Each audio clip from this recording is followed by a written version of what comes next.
ये हमारा fourth topic है। इससे पहले हमने देखा कि इक्विलिब्रियम कांस्टेंट किसके इक्वल होता है। इस टॉपिक में हम 4 डिफरेंट रिएक्शन का इक्विलिब्रियम कांस्टेंट कैलकुलेट करेंगे ताकि हमारी प्रैक्टिस हो जाए। और वो ये 4 रिएक्शन है। हम पहले रिएक्शन से स्टार्ट करते हैं। पहला रिएक्शन ये कहता है कि formation of ester from an organic acid and alcohol. और ये रिएक्शन जो है वो एक्वियस फेज में होगा, यानी वाटर के अंदर होगा। तो एसिड जो है हमने एसिटिक एसिड लिया है, यानी CH3COOH। अल्कोहल हमने एथनॉल लिया है, यानी C3H2OH। बना क्या हमारे पास एस्टर, यानी CH3COO, एंड वाटर। इस रिएक्शन में आप देखते ही एक चीज बड़े इजीली फिगर आउट कर सकते हैं कि इस रिएक्शन में नंबर ऑफ मॉलिक्यूल्स या मोल्स रिएक्टेंट की साइड पे एंड प्रोडक्ट की साइड पे इक्वल हैं। तो अगेन हम इसकी इक्वेशन लिखते हैं। A मोल लेते हैं एसिड का, B मोल लेते हैं अल्कोहल का। जब रिएक्शन स्टार्ट ही नहीं हुआ, यानी t=0 सेकेंड, तो एस्टर एंड वाटर के जो मोल्स हैं वो 0-0 होंगे। 0 मोल्स एस्टर के, 0 मोल्स वाटर के। हम रिएक्शन को स्टार्ट करते हैं, होने देते हैं। कब तक? जब तक इक्विलिब्रियम स्टेज अटेन ना हो जाए, यानी इक्विलिब्रियम स्टेज रीच ना हो जाए। जब हम इक्विलिब्रियम स्टेज पे पहुंच गए तो T को T इक्विलिब्रियम लिख देंगे।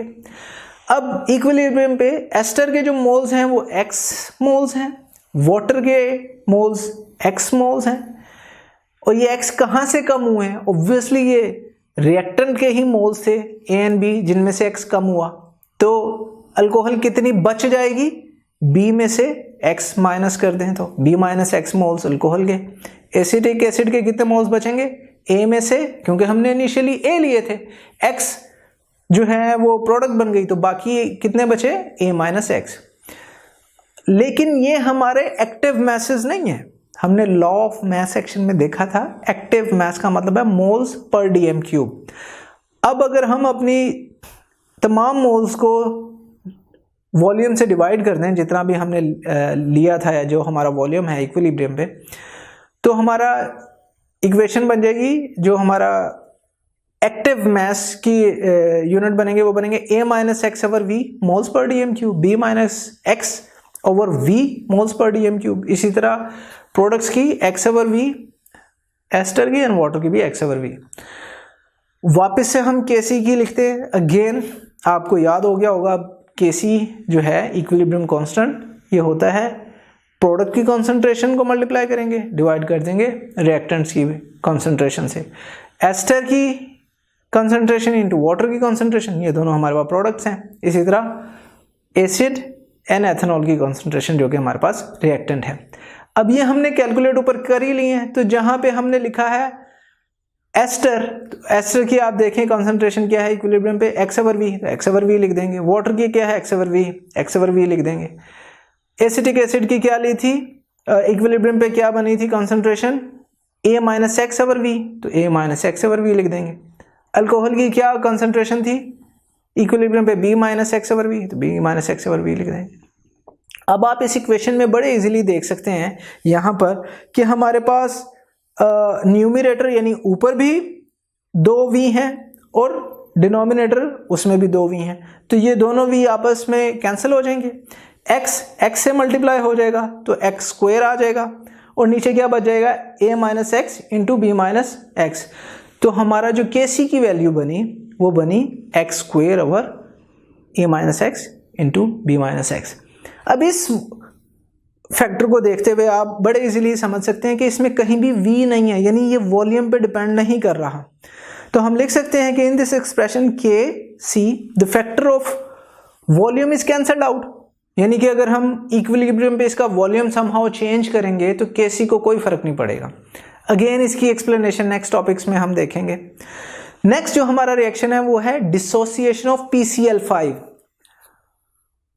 और गैसियस फेज में है ये, यानी हम PCl5 लेते हैं, कुछ देर बाद हमारे सॉल्यूशन में PCl5 टूट के PCl3 एंड Cl2 बन जाता है। अगेन इस इक्वेशन की हम इक्विलिब्रियम कांस्टेंट कैलकुलेट करने के लिए सबसे पहले t इजिकल टू 0 सेकेंड पे देखेंगे कितने मोल्स लिए हमने PCl5 के। सपोज A लिए, PCl3 एंड Cl2 0 होंगे, रिएक्शन स्टार्ट ही नहीं हुआ। रिएक्शन को स्टार्ट होने देते हैं, होने के बाद टाइम इक्विलिब्रियम तक पहुंचता है। अब Cl2 के बने x मोल्स, PCl3 के बने x मोल्स। अब ये x मोल्स कम कहाँ से हुए हैं? ये A- x हुए हैं, तो हमारे इक्विलिब्रियम पे PCl5 A- x है। अगेन मोल्स को डिवाइड कर देते हैं वॉल्यूम से टू मेक एक्टिव मासेस, तो A- x ओवर v जो है हमारे पास PCl5 की होगी इक्विलिब्रियम पे, इसी तरह x over v and x over v PCl3 and Cl2 की। कैसी कैलकुलेट बड़ा इजी है। प्रोडक्ट्स की कंसंट्रेशन और रिएक्टेंट की कंसंट्रेशन, हमारे पास दो प्रोडक्ट्स हैं PCl3 and Cl2, x over v into x over v, और PCl5 जो है हमारे पास वो है A- x ओवर v। अब यहाँ पे इंटरेस्टिंगली आप देख सकते हैं कि जो हमारे न्यूमरेटर में दो v हैं, एक v नीचे वाले v से कैंसिल हो जाएगा और जो ऊपर वाला v है वो नीचे आ जाएगा। बेसिक मैथ है।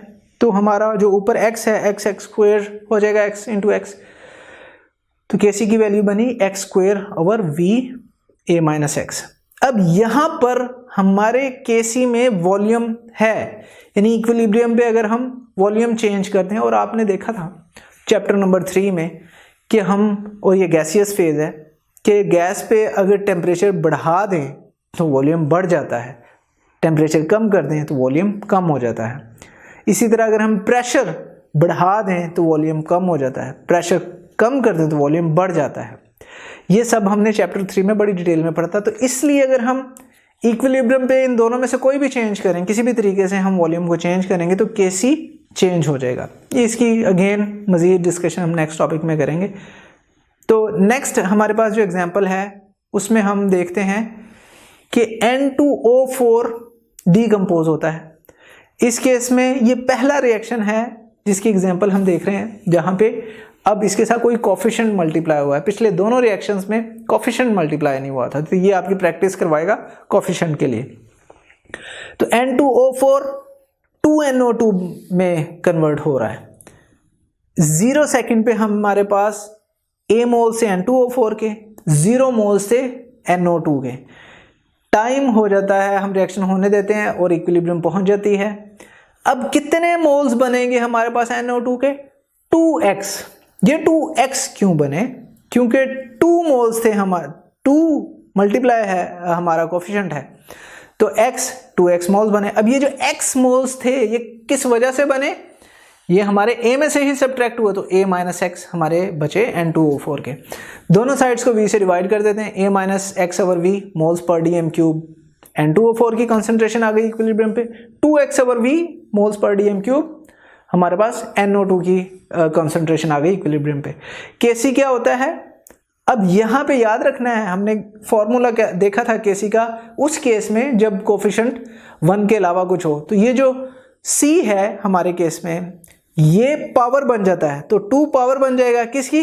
एक्टिव मास की। एक्टिव मास क्या देखा हमने? 2x ओवर v, तो 2x over v whole square आएगा क्योंकि ये 2 लिखा हुआ है, और डिवाइड करेंगे किससे? एक्टिव मास ऑफ N2O4, वो क्या है? A- x over v।